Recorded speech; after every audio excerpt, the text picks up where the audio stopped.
James begins our passage for today asking his readers, who is wise among you? Who's wise and understanding? And since this is a letter, this is not a public address, so James is obviously not expecting people as they read this to necessarily be standing up or raising their hand, but he's writing this to them to encourage them to reflect, to look inwards. Do they consider themselves wise? And I want to do the same thing with us this morning. I'm not going to ask you to raise your hand or draw attention to yourself. You don't have to speak up. But I do want you to honestly answer that question for yourselves. Do you think of yourself as a wise person? I think all of us know that we can grow in wisdom, and we may not be as wise as we want to be or as we hope to be someday, or we may not be as wise as some other person out there. That's not what I'm asking you. I'm asking you, if you had to force yourself into a yes or no answer, do you think of yourself as a wise person? Wisdom is a prominent theme in James. It came up first in chapter 1. You remember verse 5. If any of you lacks wisdom, he should ask God, who gives generously to all without finding fault, and it will be given to him. I argued in that sermon and subsequent sermons for a definition of wisdom. That wisdom is the ability to see rightly so as to live rightly. It's the ability to see rightly so as to live rightly. There's a mental component, a seeing component, a perceiving that you evaluate things rightly. It requires a certain level of knowledge and understanding about the way things are or whatever it might be. There's an intellectual component to wisdom. But there are lots of intelligent people who know a lot of stuff, who have long, lists of letters after their name to verify their credentials and their academic degrees. But all of us know that may or may not translate into wisdom. There can be people who know a lot of stuff who are not very wise. There's a behavior component. Wisdom is not just about how much knowledge you can pack into your brain, but it has to do with how you live that out, what you do with that knowledge.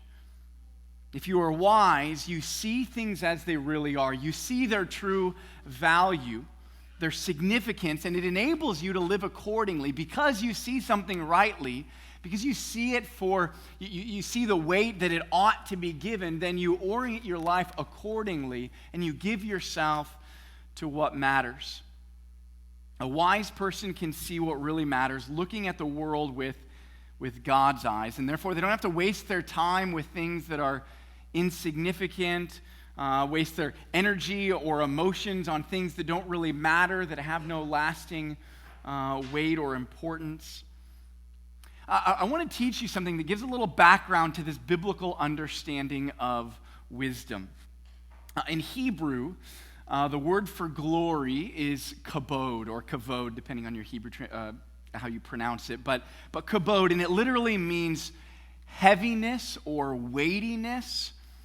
And their understanding of God's glory, and this word, it kind of grew out of their agricultural context, their harvesting practices. And I think this gives an interesting insight into what they mean by glory and ultimately what we mean by wisdom. Because every harvest time, when they harvest their wheat, they gather it together, and then they spread it out on a hard, flat surface called a threshing floor. And then they bring their oxen over, and their oxen kind of walk around, and they tread on that threshing floor. And they break up the wheat and the husk that's inedible that's around the... sorry, I look up, everyone looking up, so there's some kind of reflection. Anyways, so the oxen trample over this wheat. They break up the wheat and the husk that's around the kernel. And then you would take a winnowing fork, essentially a pitchfork, and then on a breezy day, they would take this wheat that's been threshed, and they would toss it up in the air. And the breeze coming through would take the husk, the straw, all the stuff that they don't use, and it blows it away. And what falls back down is the kernel, what's edible. And so they would be out on the threshing floor with a winnowing fork, and they're tossing wheat up in the air, and the breeze keeps coming through, keeps blowing away the chaff, the extra, the stuff that we don't really need. And what's left is all of the kernels, what they can eat, what's edible, and they gather it together, and that is their wheat harvest. And with that picture in mind, you can understand how they come to think of insignificant things as things that are light. They blow away. They don't matter. They're fleeting and momentary. But what's important, it's heavy. It's weighty. And so this Hebrew word for glory is ultimately getting at God's weightiness, God's absolute importance. When we ascribe glory to God, what we're saying is, God, you are absolutely worthy. You are absolutely important. Everything else pales in comparison to you. Everything else is fleeting, and everything else is momentary. Everything else is insignificant in light of who you are. God, you are glorious. God, you are weighty. And so as we think about wisdom, it's important for us to have this framework in mind. Wisdom is the ability to see what really matters in order to live accordingly. Wisdom sees what is weighty rightly, and it sees what is insignificant rightly. And we have a culture that has everything upside down, that tries to persuade us that what is insignificant matters and that what is significant doesn't matter. We have a world that mocks at church attendance and believing in God and prayer. Oh, you're just wasting your time praying and things like that. The things that really matter, they mock as insignificant. But stuff that 50 years from now is going to be in a trash heap somewhere, they're saying this is what matters. You got to have this gadget, this thing. You've got to look good in these people's eyes and dress this way and look this way and all of these things. And a wise person sees through the sham, sees through the facades, sees through all the lies and says, no, I know what matters. And it can separate the wheat from the chaff. It can separate what is weighty, what is significant, and what really doesn't matter. Think about wise people in your life, the people that you respect, that know how to live well. My guess is that they are people that give their lives to what matter. They see through the fluff of this world. They're not caught up with the latest fad. They're not absorbed with what this person or this thing thinks of me, or they're not caught up with what is fleeting, but they see what matters, and they give their life to what matters. That's the essence of wisdom. And ultimately, wisdom starts with, as the Bible says, fear of the Lord. Recognizing that He is supremely weighty, He is supremely significant, and when He takes His rightful place, then everything else can start to find its rightful place under Him. If you don't first fear God and see Him as supremely valuable, supremely important, then you can't ultimately be wise, because everything else will be askew.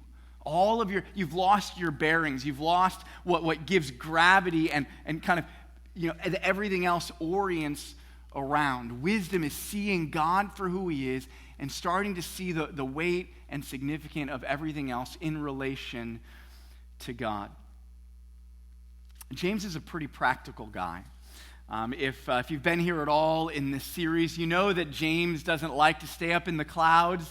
He's kind of a down-to-earth guy. You can't hardly get through a verse or two without some practical, tangible illustration as he makes clear what he means and tries to help spell it out so we can put the Word of God into practice. And James spends much of his letter focused on this idea of wisdom. And even though the word wisdom only shows up in chapter 1, verse 5, and in our section today in chapter 3, the topic of wisdom, trying to help us to see what really matters, to see things as God sees them so that we can live accordingly, that thread is throughout the book of James. So that we see things like, how he opens in chapter 1. Verse 2, consider it pure joy, my brothers, whenever you face trials of many kinds, because you know that the testing of your faith develops perseverance. Perseverance must finish its work so that you may be mature and complete, not lacking anything. If we just look at verses 2 to 4, it doesn't seem to have anything to do with wisdom. Of course, he brings it up in verse 5. But if we're looking just at verses 2 to 4, it doesn't seem to have anything to do with wisdom, except for the fact that he's helping them to see rightly. Consider it joy when you face trials, because trials are not these obstacles that should be avoided at all costs. They're not evil and we should run from trials. We need to see trials rightly. And if we do, if we see the way that God uses trials to mold and to shape us into his likeness, to bring us to maturity and completeness in him, when we see trials for the tool that they are in the hands of God, then we can rejoice. That seeing rightly enables us to live rightly. The living rightly, which means rejoicing and maintaining and preserving our joy in the midst of suffering, is only possible when we see rightly, when we see that suffering as God sees it. So much of James is like that. The word wisdom may not come up, but he's trying to get us to see the world with God's eyes so that we can live rightly in this world that God has made for the glory of God. James cares a lot about wisdom, but he brings it up, he focuses in on wisdom at a very important point in this letter. If you were here last week, you'll remember that John Wang preached on chapter 3, verses 1 to 12, and the dangerous power of the tongue. But he began that. John didn't spend too much time with verse 1, but I want to draw your attention to chapter 3, verse 1. He says, not many of you should presume to be teachers, my brothers, because you know that we who teach will be judged more strictly. And from there, he goes on to talk about the stumbling block of the tongue and how our tongues can make us stumble. But there's a significant connection with what he's addressing here and how he picks things up in verse 13. What he's doing is he's essentially talking to those who think of themselves as potential teachers, who aspire to be teachers, and he warns them saying, think twice. God is going to judge you more strictly. There's an accountability before God because of your level of influence over God's people. God is going to hold you more accountable. And watch out, because when you're a teacher, the more you're up front, the more you talk, the more your tongue can trip you up and get you into trouble. The tongue is a dangerous thing, particularly for those who use it professionally, like myself. It's a dangerous thing to know that my role before God, my role, how I make a living, it all comes down to the tongue and using the tongue rightly, and that's a dangerous thing. And so what he says is not exclusively written to pastors and teachers. What he said, and I think John rightly addressed that to all of us, the role of the tongue and thinking about how we use our tongues. It's not exclusively to teachers and pastors, but perhaps especially to teachers and pastors, those who use their tongue professionally, and particularly those who use their tongues with a level of influence over God's people. And James picks up this kind of thread again in verse 13 when he asks this question, who is wise and understanding among you?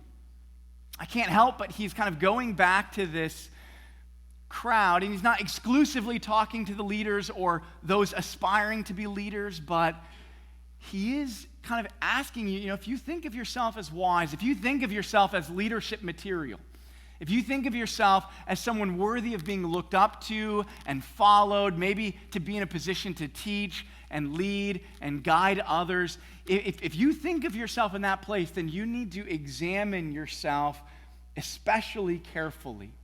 Because not only is your tongue potentially going to trip you up, but if you don't have godly wisdom, but instead are modeling for your people worldly wisdom, you're going to lead your church into a heap of trouble. He's not talking exclusively to pastors and teachers or leaders, but perhaps especially so. And so I started off this sermon not because I'm asking who here views themselves as leaders of the church. I didn't phrase it that way, but do you think of yourself as wise? If you're being honest with yourself, and it's not a boastful thing to say, I think I'm wise. You know, like that's not the wrong answer. There's no one wise in this room. That's not what I'm aiming for. But honestly, if we think of ourselves as wise, then let's make sure that we're using God's lens of what wisdom actually is and not looking at worldly wisdom in our lives. I hope there's wise people in this room. I think that there are some wise people in this room. But you need to ask yourself, is the wisdom that I think I have, is it actually godly wisdom, heavenly wisdom, wisdom from above, or is it worldly wisdom, wisdom from below? And it might impress people around me, and it might lead to me being put in positions of authority, but is that wisdom actually godly wisdom? That's what James wants us to think about today. There's an interesting kind of ABA structure to our sermon today. He starts off in verse 13 talking about godly wisdom or heavenly wisdom. And then in verses 14 to 16, he goes to address worldly wisdom. And then back in verses 17 and 18, he comes back to the wisdom from above, or comes from heaven, this godly wisdom, and he describes that again. So he introduces godly wisdom, talks about worldly wisdom, and comes back to unpack and explain godly wisdom. For the sake of clarity, I'm just going to address worldly wisdom first, and then I'll address the godly wisdom so we can see that clear contrast. He picks up worldly wisdom in verse 14. He says that if you harbor bitter envy and selfish ambition in your hearts, do not boast about it or deny the truth. So he started off talking about who's wise. He said, but if you harbor bitter envy and selfish ambition, do not boast about it. These are the two trademarks of worldly wisdom: envy and selfish ambition. Envy refers to anger or resentment at the possessions, qualities, or accomplishments of another. I'll say that again for the note takers. Envy is anger or resentment at the possessions, the qualities, or the accomplishments of another. Peter Kraft says that hell has a very limited imagination. All evil counterfeits a good. Every sin is the twisting and perverting and distorting of something good that God has made.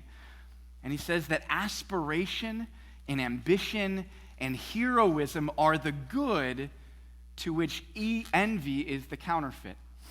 So ambition, aspiration, heroism are the good to which envy is the counterfeit. The difference between envy and aspiration is that aspiration looks up to someone admirable and says, I aspire to be there too. I want to be like that person. Envy is not looking up to someone. We ought to have role models and people that we aspire to be like. That is not envy. Envy looks up to someone admirable and says, I want you to be below me. Admiration is saying, I want to be like you. Envy is saying, I want to be better than you. I want you to be below me. In a similar way, envy is similar to covetousness, but it goes one step further. To covet is to desire what rightfully belongs to another. But when we envy, we don't simply want what someone else has. We want to have it, and we want them to not have it, right? It's not just, I want that thing too. You can covet what someone else has, but when you envy, you want to have it, and you don't want them to have it. Envy resents the possessions or accomplishments of others. And for that reason, envy is intimately connected to the second characteristic of worldly wisdom, which is selfish ambition. Selfish ambition. That's the essence at times of what makes us competitive. And when we're competitive, we can view others' success as our failure. Not all competitive people are that way, but that's often where competitiveness leads us, is seeing someone else's success as our failure. Anyone here tend to be a competitive person? Anyone kind of naturally competitive? Anyone look around at someone else and say, I'm way more competitive than you? The thing about that attitude, selfish ambition, is there's that competitive nature to it. Like life is a big contest, and we're all scoring points with the things that we do, with what we accomplish, with what we attain, and what we're able to get. And we what's our score? And we look at life as one big score-keeping contest. And when there's envy tied to this selfish ambition, we always want to one-up the people around us. Soren Kierkegaard talks about how envy is a small-town sin because we don't tend to envy people that are just so beyond us, out there somewhere. Bill Gates might be rich and Warren Buffett might be rich, but my guess is that no one is like stewing at night envious of Bill Gates or Warren Buffett. Oh, I wish I had what they had, but there's no like bitterness in you towards them. We tend to be envious of people that are in our sphere, people that we feel like we're better than, who yet seem to get more than us.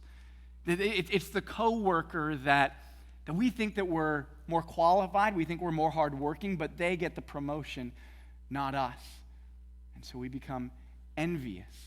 We're not happy that they got promoted. We're mad that they went up while we didn't, and we want to go up, and we want them to be down. There's that competitive nature to selfish ambition and envy as these two kind of come together. And they really are like two sides of the same coin. Envy and selfish ambition really go hand in hand. And they're the 1-2 punch of this worldly wisdom. And James says that this envy and selfish ambition produces all kinds of evil in our lives. Look at verses 15 and 16. He says, such wisdom, and NIV puts that in quotation marks, and I think rightly. He's not talking about real wisdom. This is pseudo-wisdom, this fake wisdom. Such wisdom does not come down from heaven, but is earthly, unspiritual, of the devil.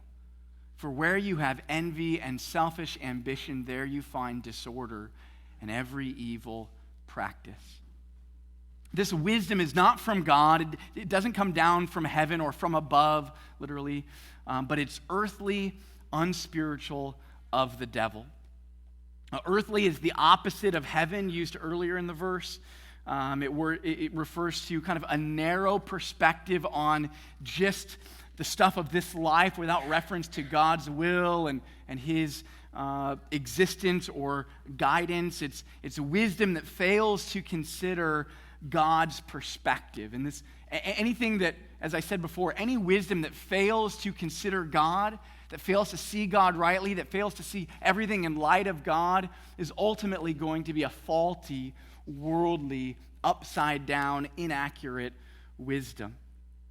And so he's saying this wisdom is not from God, it's not from above, it's earthly, it's just focused here. It's unspiritual. It's the same word that Paul uses in 1 Corinthians 2:14, where he says that the natural or the unspiritual man does not accept the things of God, for they are foolishness to him, and he cannot understand them because they're spiritually discerned or spiritually appraised. And there we see that unspiritual or natural describes a wisdom that comes from the mind of depraved, fallen humanity and is hopelessly flawed. It can't get the things of God. And I'm sure all of us at times in our lives or have interacted, surely this is, at some point we were all here. But perhaps now you know people that you try to explain the things of God to them, and they just, no matter how you say it, no matter how you word it, it's just not breaking through. And Paul in 1 Corinthians 2 is saying, there's just some things the natural mind can't get. It's not going to make sense until God kind of flips on the switch to enable you, to give you the spiritual intuition to see things rightly. It's going to be foolishness to the natural man, to the unspiritual person. And that's the kind of wisdom that James is talking about. It's this unspiritual, natural, this product of our fallen human nature that sees everything upside down. It's earthly, it's unspiritual, it's of the devil. Ultimately, its origin is not from God, but from the devil himself. We see there this threefold parallel to the enemies of the Christian life, the world, the flesh, and the devil, is essentially what James is alluding to here. It's earthly, it's of the world, it's unspiritual, it's of the flesh, merely just this kind of carnal existence devoid of God, and it's of the devil.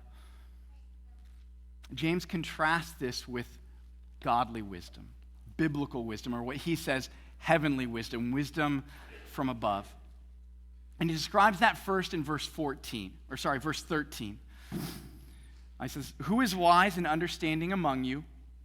Let him show it by his good life, by deeds done in the humility that comes from wisdom." The first characteristic, and I would say the overarching and primary characteristic of heavenly divine wisdom, is humility. Humility, or some translations would have here meekness.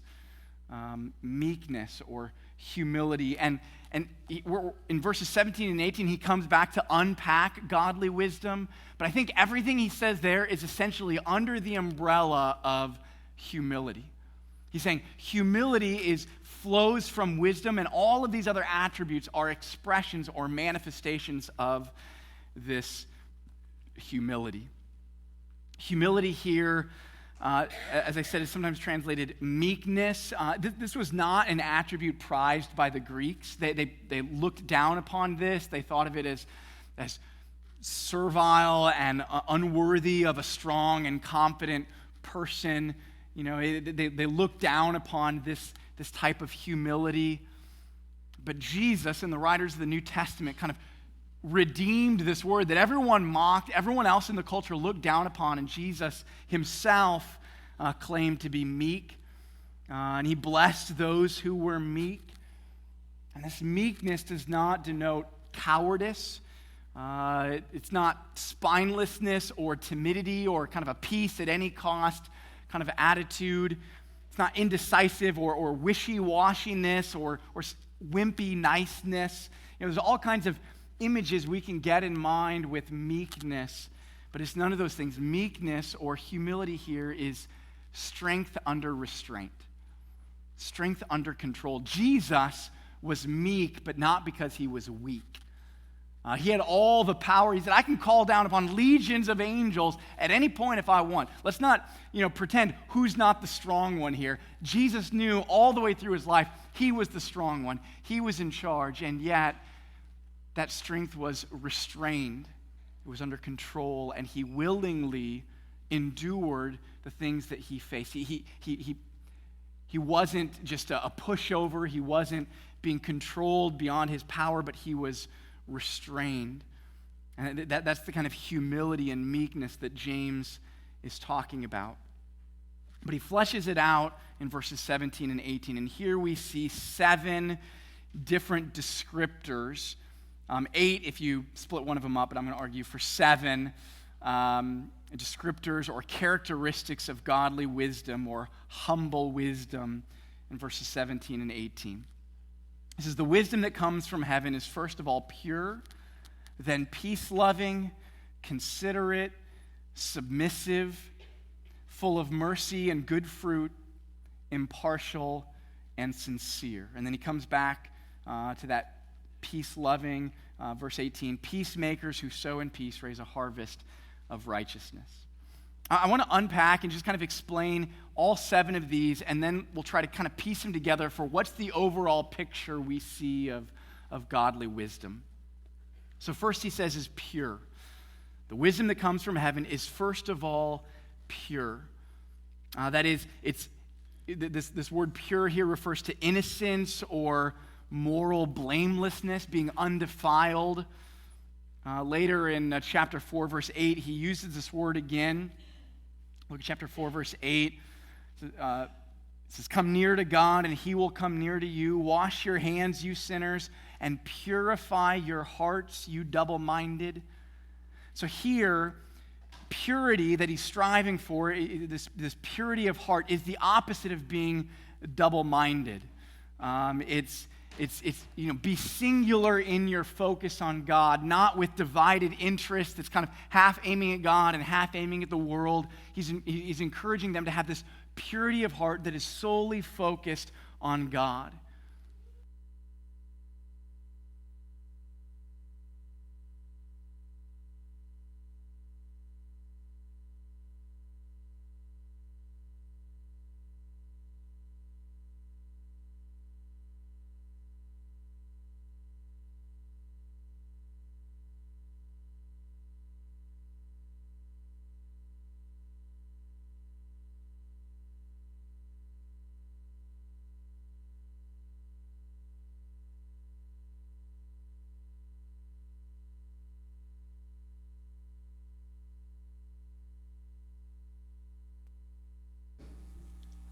If your wisdom is not worldly wisdom, but godly, divine, holy, heavenly wisdom, then you will be a peacemaker. You will be someone who loves and craves and pursues peace. This doesn't mean that you may not ever make waves, particularly if there's some kind of biblical principle at play or some kind of thing that you just... But godly wisdom is seen in peace. There's this, you refrain from turbulence and you rejoice in peace. And this is stressed throughout the New Testament. Paul in particular, Ephesians 4:3, make every effort to keep the unity of the Spirit through the bond of peace. Make every effort. He uses the same language in Romans 14, verse 19. Make every effort to do what leads to peace and to mutual edification. It's not very often that Paul uses that kind of, make every effort, do everything you possibly can to pursue this thing, namely preserving the unity of the Spirit through the bond of peace and pursuing what leads to peace and mutual edification.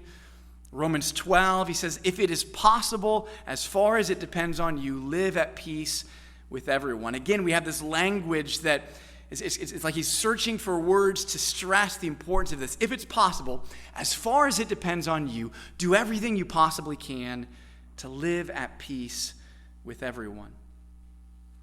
St. Francis understood this, and there's a famous prayer that he prayed, Lord, make me an instrument of thy peace. Where there is hate, may I bring love. Where offense, may I bring pardon. May I bring unison in places of discord. Is that descriptive of your life? Are you a lover of peace? Are you someone who strives for peace? Are you someone who's always working to preserve peace among the fellowship, keeping the unity of the Spirit through the bond of peace? And are you doing everything you can to live at peace with everyone? Because I think there's a lot of people who, in the eyes of the world, are wise, but they're a little, there's no hesitation to ruffle feathers, to offend. It is what it is, and this is who I am, and this is what we should do, and there's kind of a brashness, and the discord is kind of left in their wake. And people might look to them as wise, but it's not godly wisdom. Godly wisdom is peace-loving. Are you someone who produces peace, who strives for peace? Or does it not really matter to you when there's division and discord and offense and disagreement? James continues. So wisdom is first of all pure, then it's peace-loving. Thirdly, it's considerate. Considerate. The Greek here, I think, is probably more... I'm jumping to the next one. So considerate here is willing to yield. It's a willingness to kind of submit yourself, in a sense, to others. It's similar to the next word that we'll look at in a second. But it describes the kind of person who's been wronged and who has every right to kind of seek justice or try to it requires something of the other person, and yet you forego your rights and you endure it. You endure misunderstanding or disagreement. You don't always fight back, but there's a willingness to yield, to give up some of your rights and privileges for the sake of others. R. Kent Hughes describes a former pastor that he was under for 9 years that had this trait. He says, on one particular occasion, when slandered and with a right to just recourse, he refused any such action. Instead, he gently began to defend his slanderer, listing the pressures his attacker was under and the necessity of tolerance. He says, the man or woman with this quality makes allowances for the weaknesses and ignorance of others and takes the kindest perspective whenever possible. Is that you? Are you always looking to get back, to get right? Or are you willing to yield your rights, your privileges for the sake of others, for the sake of preserving peace? Are you considerate? He continues with a similar word, submissive. Submissive. This is the only time this word is used in the New Testament. It's not the word that shows up when Paul talks about submissiveness elsewhere. This is a different word, and some other translations, the ESV, I think, has probably more accurately open to reason, or the NASB, reasonable. The King James is easy to be entreated, which basically means easily persuadable, which is, it kind of gets at it, but I think open to reason is better, because it's not just describing someone who's gullible. This is not just about someone who's easily persuaded. Someone else gives an opinion, you go, yeah, sure, let's do that. You think, yeah, some of us know people like that who, they have an opinion until anyone else speaks up, and then, ooh, that sounds good, and they kind of, grab on to everyone else's opinions, and they don't really stand for anything. Now, that's not what James is describing. This is not, being easily persuadable, but it is being open to reason. Being willing to, being teachable, being willing to re-examine your thoughts, your beliefs, your practices, your ideas, whatever it might be. This is not, being weak, but it's a willing deference to others and a willingness to re-examine your view, your thoughts in light of some kind of new information. The Bible describes people who are unwilling to be persuaded. It calls them foolish. Foolish. Proverbs 12:15 says, the way of fools seems right to them, but the wise listen to advice. The Good News translation, which I don't normally go to, but I liked its translation of this. Stupid people always think they're right. Wise people listen to advice. Wise people listen to advice. Wise people are open to reason. They're not dogmatic and unbending, unwilling to re-examine things, but they're approachable, they're teachable, they're willing to look at things again and to factor in new information. Abraham Lincoln, I think, modeled this. I read a story this week of Abraham Lincoln, who wants to please a certain politician. He issued a command to transfer certain regiments. And when the Secretary of War, Edwin Stanton, received the order, he refused to carry it out, saying the president was a fool. When Lincoln was told of this, he replied, if Stanton said I'm a fool, then I must be, for he's nearly always right. I'll see for myself. As the two men talked, the president quickly realized that his decision was a serious mistake, and without hesitation, he withdrew it. A teachable, submissive spirit is often a major key in diffusing conflict. A willingness to re-examine, to not be offended so quickly, but willing to factor something in. I remember an experience a number of years ago here at the church where there was this event that took place, and someone in the church saw someone else in the church doing something that they didn't feel was appropriate. And they came to me, and what I typically do in such situations is I say, don't come to me. If you were there, if you saw it, go to that person. Jesus said, go to the person one-on-one. If they don't respond. If they aren't willing to repent, bring 2 to 3 others. And then if they aren't willing to, bring it to the church. And I would say through the involvement of the elders. So I'd say don't bypass that. Go to that person, talk to them. And they did. And I remember the person who was confronted getting defensive, feeling offended. Who is this person to talk to me? Who is this person to confront me? I had other friends there who knew me better. They should have. And the person who approached them felt the same thing. Yeah, someone else should have, but nobody else seemed to, so I feel like I have to. But the person who did the wrong, if it was a wrong, came to me. They were offended that this other person confronted them. And they said, Caleb, how would you feel if someone that didn't know you very well criticized you or pointed out something to you? I said, I'm a pastor. This is not a hypothetical situation. This happens on a regular basis. They're first-time visitors who don't hesitate to tell me all the things they think I'm doing wrong. How do I respond when someone criticizes me, someone who they might completely have it wrong, completely off the reservation, how should I respond? And I said, look, I hope that I have the humility to find any grain of truth in what they say.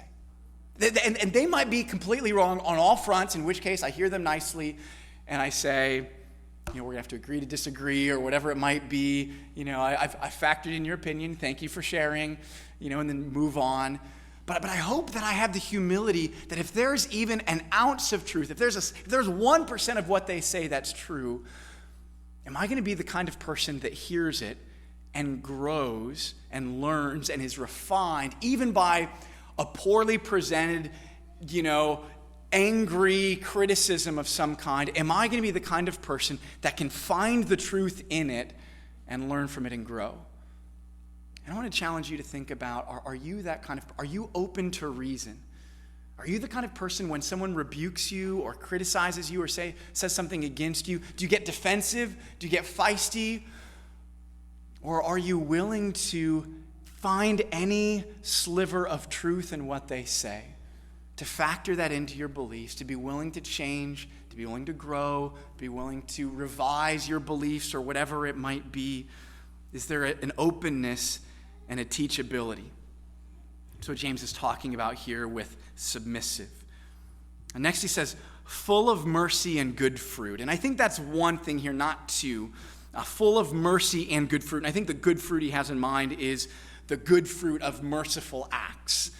Full of mercy and its evidence, mercy being expressed tangibly to people in need. Mercy is just, it's compassion in action. Mercy is caring for someone and acting accordingly, reaching out, helping, lifting them up, giving, doing something to tangibly meet a need. Godly wisdom is full of mercy and good fruit. Godly wisdom shows itself because we see things rightly, that we don't disregard and push away people in need as being beneath us, below us. We're just focused on our thing. Godly wisdom sees that they are children of God. They're made in his image. They are worthy of being respected and cared for and helped if we're in a position to help. Godly wisdom tangibly shows mercy to people in need. He continues, full of mercy and good fruit, impartial. Godly wisdom is impartial. This word is addressed earlier in chapter 2, this kind of idea of impartiality. If you remember from the beginning of chapter 2 where James talks about favoritism, it's the same word in the NIV, favoritism or impartiality. It's not favoring one over another. And that's what wisdom here, wisdom does not play favorites, but it doesn't vacillate, go back and forth, treat people one way this time and a different way here, or treat this person one way and this person differently. But there's an impartiality to wisdom. And I think all of this, again, as we kind of tie these together and kind of build one after another, there's humility. Humility is willing to forego rights and privileges. It's willing to submit. We're considerate. We're loving peace. We're striving for unity. We're teachable and open to correction. We're serving. We're caring. We're meeting needs. And when you see this impartiality, it just kind of flows right into this overall attitude of putting others ahead of yourself and caring. And the last word here is sincere. Sincere. It's literally without hypocrisy. And hypocrisy in Greek simply means a hypocrite wasn't necessarily the way the word is used today. A hypocrite was an actor in the theater, a play actor, which is how that word kind of took on the nuance that it has. Originally, it didn't have any negative connotation. Hey, let's go see the hypocrites. Is what they might say, just the way, hey, let's go see the actors in the play. Maybe we can talk to the hypocrites after the play is done. Originally it wasn't a negative thing until over time the word started to describe people who seem to be play acting in real life. Acting like someone they're not, trying to put on a front, to pretend they're a certain way. And so he's saying this is without that playing a part, without that duplicity or that fakeness. Sir Arthur Conan Doyle, the author of the Sherlock Holmes